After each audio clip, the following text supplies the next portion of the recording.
Hello, and welcome to the Badhumanist look at the Arms Warrior. Sorry for the bit of a break with videos, but we're back, and we're back with Arms Warrior here. So, this class just went through a little bit of changes, a little bit of updates on the beta here, so I'm going to talk a little bit about how it feels now after those changes have been made. Mainly they were made to help with things like rage generation and balance, and I definitely think that it's worked out in the favor of the class. So let's, as always, go through the passives first. We have Tactician, so you have a 1.4% chance per rage spent to reset the remaining cooldown on Overpower. You have Seasoned Soldier. Your auto attack critical strikes generate 30% more rage. You have Deep Wounds, which is your mastery. So again, Deep Wounds damage is increased by X percent, dealing bleed damage over 3 seconds. Striking enemy with Mortal Strike, Execute, or Blade Storm inflicts the Deep Wounds. Whirlwind, again, not moving on to abilities here. Unleashes a Whirlwind of Steel, striking all enemies within 8 yards for X damage. Again, it costs 30 rage. Victory Rush, again, causes damage, healing you. Only usable within 20 seconds after you kill an enemy. Taunt, Sweeping Strikes. So again, for 10 seconds, your single target damaging abilities will hit one additional target within 8 yards for the same damage as they hit the main target. 25-second cooldown. This is the talent, Slam. Slams an opponent, causing X physical damage, cost 20 rage. This is the talent again, Rallying Cry. Again, this is some utility that they're bringing along. 3-minute cooldown, increases everybody's health by 15% for 10 seconds. Pummel is your Interrupt. Overpower, again, dealing X damage, cannot be blocked, dodged, or parried. It also increases the damage of your next Mortal Strike by 20%, stacking up to 2 times. Mortal Strike itself, this is an ability that is reduced. Its cooldown is reduced by haste. Again, a vicious strike that deals X physical damage and reduces the effectiveness of healing on the target. Intimidating Shout, 1.5 minute cooldown. This is again a fear or cower in fear. Heroic Throw allows you to throw your weapon, causing high threat and damage. Heroic Leap, we all know this. You can kind of go and, there we go, leap to the target. Gotta love pathing. Hamstring, again, maims the target, reducing their movement speed by 50% for 15 seconds. Execute, again, costs 20 to 40 rage, so causing up to 3,228. Again, that damage is definitely going to vary based upon your stats. But it's also varied on rage spend. So again, the more rage you spend, the more damage it does. Only usable on enemies that have less than 20% health. If your foe survives, 30% of that rage spent is refunded to you. So again, this is, of course, their Execute, quote-unquote, ability here. Very powerful for arms. Die by the Sword, a 3-minute cooldown. Increase your parry chance by 100%, which is all damage you take for 8 seconds. So again, it's useful not only when you're actually tanking when you shouldn't be, but also, again, reducing all damage. Colossus Smash. Smashes the enemy's armor, dealing a bunch of physical damage, and then increasing the damage you deal to them by 30% for 10 seconds on a 45-second cooldown. You have Charge, Blade Storm, become an unstoppable storm, strikes all targets within 8 yards for a lot of physical damage over 5.2 seconds. You are immune to movement impairing and loss of control effects, but can use defensive abilities and can avoid attacks. Berserker Rage, again, this removes immunity to Fear, Sap, and Incap effects. And then Battle Shout, again, this is the Warrior raid buff. Again, increases all attack power by 10% for 1 hour. Alright, so those are their abilities. Now let's go through the talent tree here.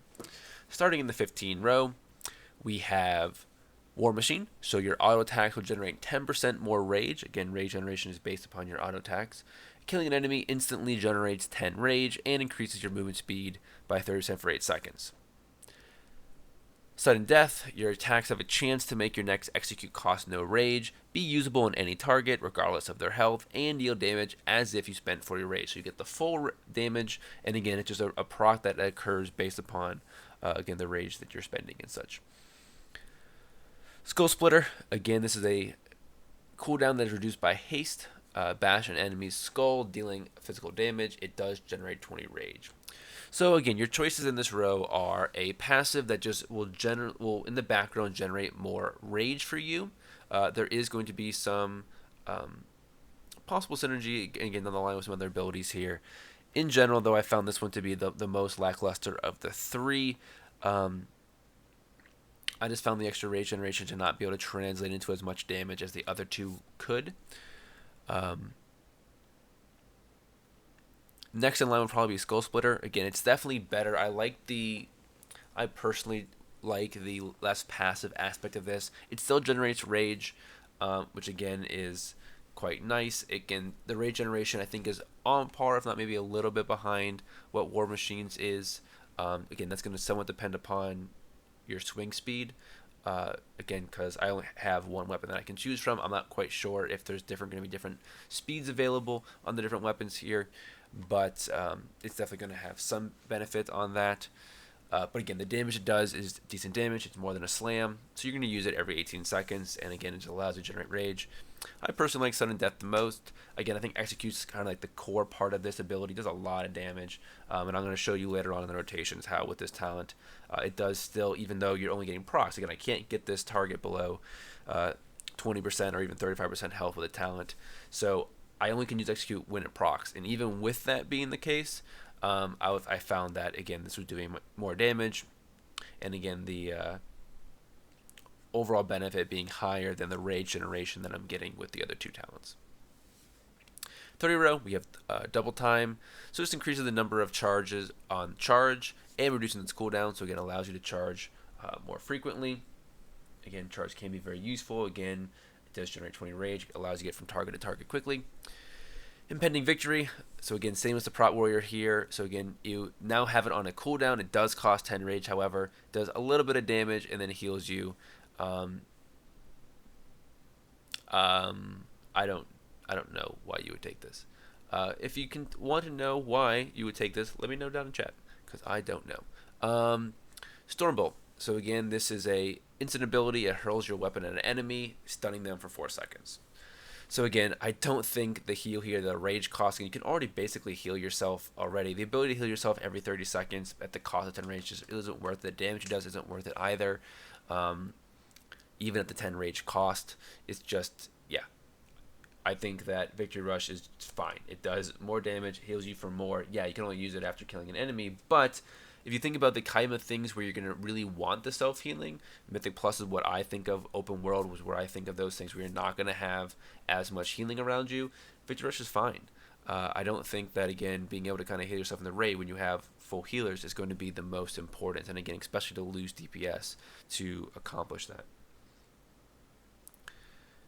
Stormbolt, I think, is going to be very valuable for the stun. Again, stuns are not as common as they were in the past, so again, a ranged stun can definitely be useful. Again, I think double time, of course, allowing you to increase charge and reduce its cooldown is going to be valuable here as well. 45, you have Massacre. So again, Execute is now usable on targets below 35% health, so it gives you a 15% health gain. This is going to obviously have more value the longer a target's alive, so the longer it's in any percent window, the better this is going to be. And a target that dies super quickly, you're not going to gain much benefit from this, but again, raid bosses, Mythic Plus bosses with Tyrannical, things like that will definitely gain benefit on this talent. Execute does a lot of damage, and again, being able to use it sooner is definitely going to be a valuable thing here. Fervor of Battle, so now Whirlwind deals 10% increased damage and slams your primary target. So basically, you get the slam damage in the Whirlwind, and for 10 more rage, it also does damage to everything within 8 yards. So for a Mythic Plus type style, it could basically replace slam in your rotation for any kind of AoE. Even single target, because even the single target you're hitting gets hit by the Whirlwind, I believe the damage per rage is still better with Whirlwind with Fervor of Battle as opposed to just slam by itself. So even though it costs 10 more rage, you're getting extra damage out of that 10 rage. And so again, if you were to take this talent, it basically is going to replace slam with Whirlwind in your basic rotation for the most part. Again, even single target. Rend, again, is a very kind of, I don't know, like, not class defining, but it's a talent that I've always associated with Arms Warrior. It wounds a target, causing physical damage and an additional bleed damage over 12 seconds. Its rage cost is a bit high, I will say. Again, it does make sense from a damage perspective, however. Again, if you think about the damage per rage, basically. Here, rend does outweigh slam. So again, if you're taking rend, you would be using it in place of a slam. It does not do as much damage. It should be noted as a mortal strike, though. Uh, I would almost rather this be a little bit less damage, and then a little bit less rage cost. So again, basically bringing it down to 20 rage and reducing the damage by a percentage as well. It would still do more damage than slam, and basically you would just replace a slam in your rotation every 12 seconds or so. So again, I think that would be nice. I wouldn't even mind if it was baseline. I think that arms could maybe handle one more kind of upkeep thing, and it'd be kind of cool to add in a different type of upkeep. Right now you have a lot of proc upkeeps, and like buff debuff upkeeps, but you don't really have much of that kind of, obviously, the dot or the kind of management in that regard. So again, it does add another kind of flavor to the spec, I think, but at the 30 rage cost, even though the damage it does is fine, I just found it a bit much maintenance to kind of be able to keep it up, and again, the rage generation and the spending for that, because again, if you have a mortal strike up, you're going to mortal strike over, you're going to rend, because again, the mortal strike, especially when you get it buffed by overpower, is a better button to be hitting for 30 rage than the rend is. So yeah, just basically kind of keep that in mind. And again, that is one thing that I think would be nice. I doubt we'll see it, but 60 row, second wind, again restores 6% of health every 1 second when you have not taken damage for 5 seconds, just a passive healing. Bounding stride reduces the cooldown of heroic leap, and heroic leap now increases your run speed for 3 seconds. Defensive stance, so again, 6-second cooldown. You enter a state where you reduce all damage you take by 20%. It also reduces the damage you take, and it lasts until canceled. So again, if you take this and you use it, it's just like an ability that's on you. Right, and that's it. So you can kind of see you're in defensive stance, and then whenever you are done, pop out of it. So again, that kind of brings back the whole stances for warriors from the past. I think it's kind of interesting. I think it's kind of, cute, if you will. And then as a choice, it's not a bad choice either, right? The ability to turn on the ability to become defensive and reduce your damage by 20%. There are some times when, for example, hopefully we won't see as much of this, but soaking or cases where you're not going to be doing damage anyway, and that ability to reduce damage in those moments is good. And even at the cost, this is going to be something you're going to be toggling on and off, basically. So you're going to turn it on, reduce the damage incoming, and then go right back. So again, I definitely like that flexibility. And I definitely think it's going to have pretty good value for sure. So like Mythic Plus, I can see it having value. Even Rating, I can see it have value. So definitely a good talent from this row here. 75 row, we have collateral damage. So when your abilities damage a second target due to sweeping strikes, they refund 20% of their rage cost. So it just allows you to basically reduce the rage cost of your abilities without losing any damage in AoE situations. So again, sweeping strikes is a 25-second cooldown, lasts for 10 seconds, and it basically just allows you to kind of passively cleave with your single target abilities. The next talent here is Warbreaker. So again, this replaces Colossus Smash, and basically all it does is instead of hitting one target, it does the same damage, same everything, same cooldown, but now it's AoE. So it's a very easy talent to take, where basically you just do the same rotation you would, but now your damage is being spread across. And the thing that I like the most about it is part of the debuff, again, is this increasing damage dealt to them. So you take this and then sweeping strikes, and now all your abilities are doing extra damage to all those targets. So again, I really think this is a very very powerful, but again, very easy to play with. It rolls in your rotation easily. You're not worrying about managing anything else. It just passively kind of increases your damage in AoE. Cleave is the other option here. Strikes all enemies in front of you with a sweeping strike for X damage. Hitting 3 or more targets will inflict deep wounds. So again, when you're hitting 3 or more, they will all be affected by deep wounds, and deep wounds is a pretty big portion of your damage. So again, this is obviously the AoE row. I do like Warbreaker as a personal thing. Damage-wise, I'm not sure which one's going to be better. They all have their kind of pros or cons. This one basically just is a passive that, when you're using sweeping strikes in that window, allows you to do more damage then. Warbreaker, same kind of idea. In your rotation, during the window, the 10-second window, you're increasing what your damage done to all the targets. The nice thing about this one is it does kind of sync up nice with sweeping strikes. Again, they're both 10-second long abilities here. So again, you can very much link these two in a sense up, and it'll allow yourself to do damage to all your targets while you're also increasing the damage you're dealing to them. Cleavage is a nice kind of passive, relatively cheap. Again, it basically costs the same as Slam. And again, if you're hitting 3 targets, it's doing more damage than Slam. So it basically would, in an AoE situation, replace Slam in the rotation. 90 row here, this is kind of like a cooldown-esque kind of row. So you have in for the kill. So Warbreaker increases your haste by 10%. Again, it would be Colossus Smash. Otherwise, by 10% or by 20% if the target is below 20% health. So again, this kind of lines up with the kind of execute window, of course. Increasing your haste, of course, is going to increase your rage generation through your auto attack speeds, as well as reducing the cooldown on things such as, Mortal Strike, and anything else that is reduced there by haste. Cleave, for example. Oh yes, Cold Split if you took that. So all those abilities again would be reduced a bit because of that. So again, it gives you haste passively in the normal rotation. In execute window gives you more haste. Nice passive ability. You do kind of feel it a little bit. Avatar, again, this is another talent here as well that is shared with Prot. So it transforms you into a Colossus for 20 seconds, causing you to deal 20% increased damage and removing all roots and snares. It does also generate 20 rage as well. Yeah, it's a fine cooldown. Again, I've mentioned in the past that I'm not a big fan of the cooldowns that just increase damage. I find them to be a bit boring or lacking. The generating rage part is nice. At least it allows you to hit the button and then have rage to do something. Minute and a half is a bit long for the time as well. It lasts for a while, 20 seconds.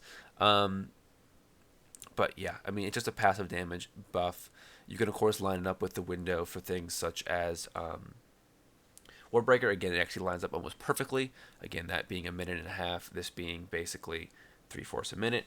So again, they line up perfectly, where basically every second Warbreaker you'll have the Avatar, which is nice because you can line up those windows. It's also a long enough window where this, by the way, is on the GCD. I don't mind this one being on the GCD because its length is so long, I don't feel like I'm wasting a lot of time.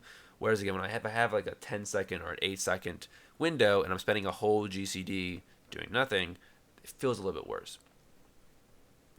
Deadly Calm is actually kind of a very fun talent here. So again, 1 minute cooldown, reduces the rage cost of your abilities by 100% for 6 seconds. Again, also on the GCD. So yeah, I don't like that being on the GCD. It's a minute cooldown, only lasts for 6 seconds. I think it's a bit harsh, but it does allow you to kind of just go to town. You're going to, of course, want to make sure you're lining it up with a Mortal Strike being off cooldown. So again, that way you can actually get possibly 2 free Mortal Strikes in that window. Again, ideally you want to be using rage spending abilities. So again, there's a bit of an awkward thing here where you might want to be using Overpower basically to power up your Mortal Strikes, but again, they're not costing any rage, you're not taking any benefit of that. Ideally, of course, you're going to be wanting to slam in this. It definitely thinks it's going to have good synergy with your AoE, again, with things like Whirlwind, especially if you took, like, for battle and such, because then you're actually having more expensive, of course, it's also going to line up very well with things like Execute. So again, this stuff is going to have value probably more for the Execute window AoE situations than like the standard rotation, but it still is a bit fun. When you hit it, you can just go to town, and so that does feel quite good. So again, all 3 of these are just, again, kind of ways to help increase your damage in different ways. If they could balance this row, it would basically be pick whatever you want. In all honesty, I'm not really sure what I would pick. Basically, again, whatever I think that does in the end the most damage would be what anyone picks. But I don't have any kind of preference here. They're all a little bit different. None of them really kind of like wowed me. I would probably say in for the kill. I do like the haste benefit. You can kind of feel that. But again, they're all basically these kind of background damage improvers. 100 row, anger management. So for every 20 rage you spend, reduces the remaining cooldown on Warbreaker and Bladestorm by 1 second. So again, it allows you to get Bladestorm and Warbreaker up more frequently. I'm going to be speaking about Bladestorm here in a second. Dreadnought. So again, Overpower has 2 charges, and it increases the damage of your next Mortal Strike by an additional 10%. This is the talent I really did like, actually. Again, having the 2 charges allow you kind of like bam out 2 in a row to buff up your next Mortal Strike. Again, it also increases by 10%, so now this is going to be stacking up to a total of 60%. So again, it really increases the damage of Mortal Strike. Yeah, I like it. Ravager, now this replaces Blade Storm. Again, what happens here now is that you can actually place where you want the ability to go. Again, you can also, by the way, if you wanted to macro this to be always at your feet, if you just want to basically have it always in melee. So that is an ability to do, or a thing you can do. So again, it's a 1 minute cooldown now instead of a minute and a half. Does less damage over more time actually, because it looks like, and I'll go back to kind of show, but Blade Storm here, if you look at the damage over, it seems to be reduced by haste, right? So it seems to be 5.2 seconds, down from the kind of 6. Again, it does do, in this case with my gear, 10,500 damage. When I spec into Ravager, you'll see that it now does 6,202 over 6 seconds. Now, the duration doesn't matter as much, and here's why. And I'm going to talk about this more when it comes to Blade Storm in the rotation, but because you're placing it elsewhere, you're still doing damage. So you're able to do damage while this is going on. While with Blade Storm, you're just Blade Storming. So you actually want to decrease the damage because that increases the damage per execute time and makes it a more viable button to be hitting in kind of single target situations. Ravager is always useful because not only, again, are you allowed to place it down and just have it do its thing over the 6 seconds, but it also generates rage. So the longer that it goes, the more rage you generate. So again, we actually kind of like the fact that that's not being reduced by haste. So yeah, again, it has a 40-yard rage. You can place it where you want. So if you want to throw it ahead to a pack of enemies in a Mythic Plus, or again, just have it talented to be basically drop at your butt, that's cool as well. But it does allow for a relatively short cooldown that does allow for some increased rage generation. All right. And again, I'll actually kind of show that off here. So you place it, and then there you go.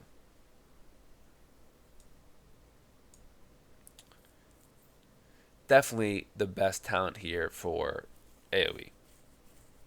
Again, Blade Storm is so powerful, but again, have this on a minute, and then generating the rage as well to allow you to get more whirlwinds out is definitely going to be valuable. Okay, so now going back to, and again, I'll have to wait 30 seconds to do this, but going back to talking about Blade Storm.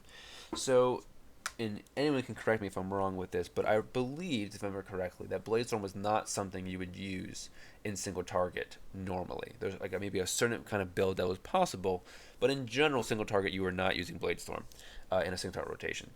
With the damage it's doing now, I think it might be viable even single target. Looking just at the damage it's doing, the DPS it's doing over the period of time that it's doing it. Basically, the damage that it is doing is basically like hitting Mortal Strike over and over and over and over again. So again, if you just look at the tooltip numbers, and again, we all know how Blizzard tooltip numbers can be a bit misleading here. If you take the 10,514 and you divide that by the 5.2, you end up with right above 2,000. So again, the damage per second there is right above 2,000. Now remember, right now, my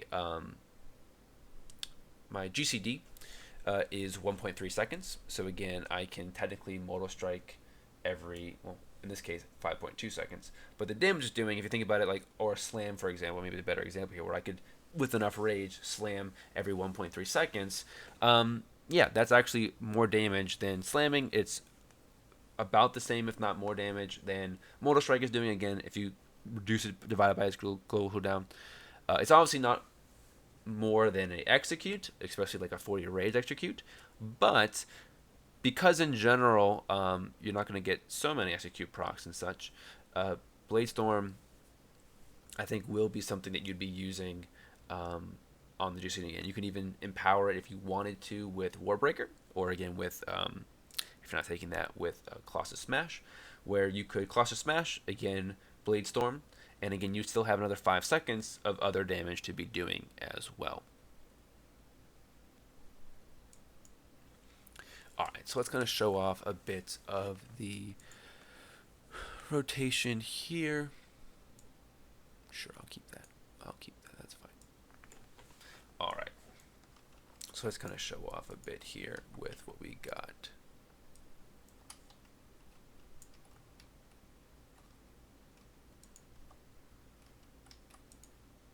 Pathing is an issue here. I'm trying to charge there, but what? There we go. So again, get the blades from off the very beginning. Let's see how this goes. I already got that execute proc, so I'm going to use that. And so yes, so the idea here, of course, is you try to mortal strike as much as possible. Again, slamming when you don't. Again, I do like the 2 charges here because I'm allowed to get both charges off there. Again, I am talented into the execute proc, so again, whenever that proc, you of course use it. That is by far the most damaging ability per execute time, no question about it.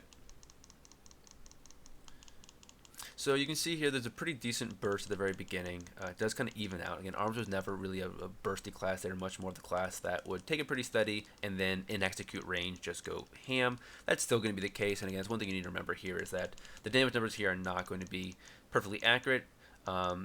Mainly because, again, I can't get into an execute window. So we're getting some sense of execute damage, again, with the procs, but not all that I want. You can also sometimes see slam glitches out a bit on the animation. There it is again. So that's one thing I think that they might need to look into, because I don't know if it's actually causing any kind of delay or something. It does feel like that. It feels a bit clunky with when that happens. I don't know if it's because I'm just in the corner or something like that, and like a camera issue or a model issue, because again, I'm kind of, like I said, in the corner here, and maybe my weapon's too big, and that slam's like an overhead slam.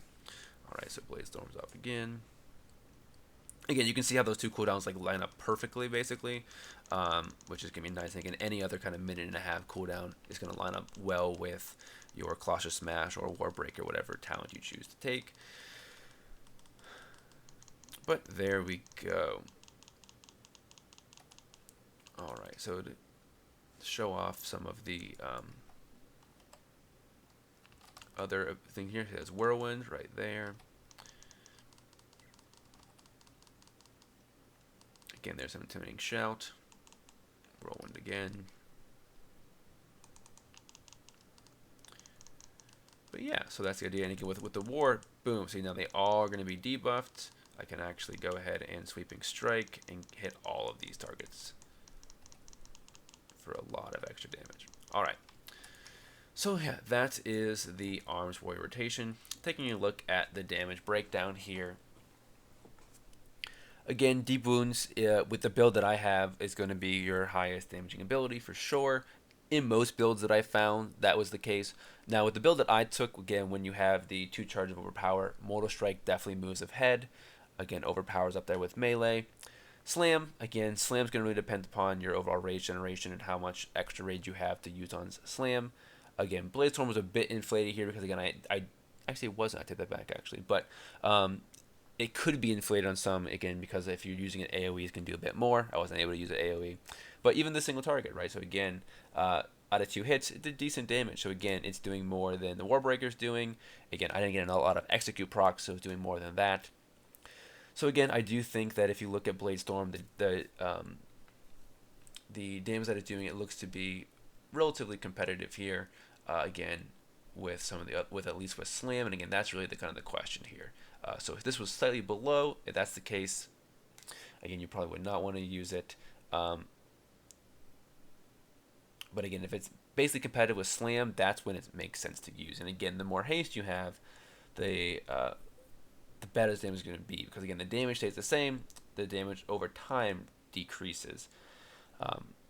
So again, that's one thing I think to watch, is whether or not Blade Storm ends up being a part of single target rotation or not. It locks you out of everything. So again, I can very easily see it not be. But again, right now it is very, very, very close with the damage that other things are doing. So keep that in mind, of course. All right. Talking a bit about stats now. So again, crit is going to benefit from the passive, where anytime you crit with an auto, you generate more rage. So again, crit basically helps increase that rage generation. Haste, of course, is going to help with some rage generation as well, with the reduction of your swing timer, as well as the reduction of a number of your cooldowns to increase your DPS. versus just basically plain damage scaling. Mastery, as you could see, Deep Wounds was a very powerful ability here, and I definitely think Mastery is going to have a lot of value. Um, yeah. The fact that, again, Mortal Strike, Execute, Blade Storm all inflict deep wounds. That's one thing to remember as well about Blade Storm that I didn't mention, was the fact that Slam does not cause this. And so again, not only are you getting your Blade Storm damage, but you're increasing your deep wounds damage as well when you Blade Storm. So again, I definitely think that Blade Storm is, right now, looks like it's going to be a viable thing to hit single target. I can always be wrong, but from my Natkin math, I think that it's fine for right now. But yeah, Crit and Haste are going to have some synergy there. Mastery, again, just super strong with what it is, basically. Deep Wounds is a very powerful ability. And again, Crit and Haste both in different ways, helping your rage generation. Haste in a more constant way, whereas Crit is a bit more of a sporadic rage generation. Alright, so overall thoughts. I think Arms is good. I think that the rage changes they made a lot better. I had some moments in time when I was kind of waiting a little while for rage to come around, but all melee specs have some downtime, it seems, so I think it's well in line with the other melee specs that I've taken a look at. I like its overall utility. Again, Warrior in general bringing Battle Shout is, I think, a very important thing. Again, it also has Rallying Cry as a AoE, not AoE, but raid survival ability as well. Excuse me. The talent choices, I think, are interesting and engaging. There's a number of choices in the rows. I think they have multiple builds. Definitely going to have different builds for Mythic Plus and Raiding, which of course is nice. And even inside of Raiding, there's definitely some choices to be made here as far as what might end up actually being better or not. Hopes for the future, like I mentioned, I wouldn't mind it if Ren was a little bit better tuned. Again, I wouldn't mind if it was in baseline as well. I would also say that I think Blade Storm needs to be part of the rotation. I think even single target it does, and so the fact that it's kind of borderline kind of worries me. Again, it's one of those things where I wish that they would either reduce the duration. Again, if they made it like, instead of 6 seconds reduced by haste, made it 5 seconds reduced by haste, that would make it a no-brainer, doing the same amount of damage, of course. But it'd be nice to have some kind of, signature ability that you're using all the time. As a whole, though, I do think the spec plays nice. I think its damage is right in line right now with what I'm seeing with other classes. Again, this is the damage they're doing outside of Execute. Think about damage with Execute. I definitely think that they're going to be right up there with the other specs that I've been seeing as well. So, if you like this video, go ahead and give me a like. If you dislike the video, go ahead and dislike. If you have any thoughts about the Arms Warrior, put them down there in the comments section. If you like this content and want to see more, go ahead and subscribe. Hopefully the videos will be coming out at a bit more constant pace here coming up. Life got a little bit hectic, but hopefully things are now settled. Fury Warrior is going to come up next, more than likely. Again, I know Fury is a class that is still in transition a little bit, but again, I will be taking a look at Fury next. Afterwards, I think Monk is going to be the next spec I take a look at. So again, Monk will be next after Warrior, so if you want to look forward to that, go ahead and subscribe. Thank you very much for watching, and I hope to see you in my other videos.